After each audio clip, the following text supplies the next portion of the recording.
Bonjour Hélène, Bonjour Vincent. bienvenue à l'aéroport de Nice, à la Côte d'Azur, troisième aéroport de France pour le début du sommet sur les océans à Nice.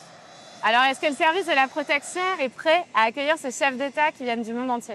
Alors ça y est, le service de la protection est en place, on est monté en puissance progressivement. Aujourd'hui, c'est une journée de grosses arrivées, demain encore, donc tout est en place, tout est prêt pour accueillir les délégations. On voit qu'il y a une délégation particulièrement importante puisqu'il y a à peu près une trentaine de véhicules. Qu'est-ce qu'on attend maintenant? On est dans le cadre d'une visite d'État, donc forcément un protocole beaucoup plus important. Et c'est le président Lula qui a commencé sa visite d'État en France début juin et qui la poursuit à Nice dans le cadre du sommet. Donc là, on va aller le chercher directement à la porte de l'avion. On va le chercher, ce qu'on appelle un accès tarmac ou un accès piste, c'est-à-dire c'est vraiment le service qui va à la porte de l'avion, qui récupère la personnalité, elle intègre directement le cortège et ensuite on va partir par des voies dédiées directement à la résidence de la personnalité.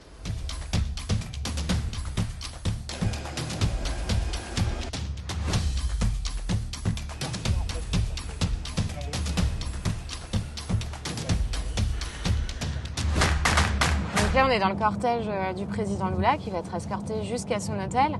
Comment on prépare une visite de cette ampleur et combien de temps ça prend? Alors le sommet de Nice des océans, on en a eu connaissance à peu près fin d'année dernière, fin 2024. Donc on va dire à peu près 6 mois de préparation en amont à peu près. Et concrètement, qu'est-ce qu'on appelle une reconnaissance? À quoi il faut être attentif? Ça implique d'étudier les lieux de sommet en tant que tels, les itinéraires. Les points d'arrivée en général, c'est les aéroports, mais on peut aussi imaginer les gares, les ports. Donc c'est un dispositif important pour le service de la protection. Combien d'effectifs sont présents sur Nice? Alors pour le service de la protection en tant que tel, c'est 179 je crois, pour être très précis, un peu moins de 200, donc c'est quand même une belle mobilisation du service.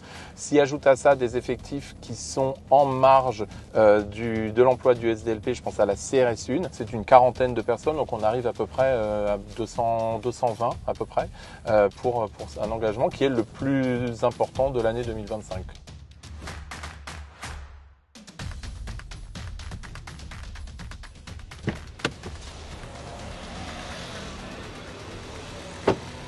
Alors on vient d'arriver sur le lieu de résidence de la personnalité et maintenant on va aller rencontrer une officier de sécurité. Aurélie, bonjour. Bonjour. Ici on a des chefs d'État. Qu'est-ce qui peut vous interpeller, vous? À quoi vous êtes attentif autour du bâtiment?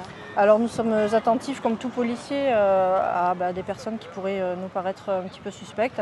On arrive, on met pied à terre et c'est là où le VIP est plus vulnérable, on va dire. Et donc le service de la protection sera présent pendant toute la durée du sommet? Oui, je vous confirme.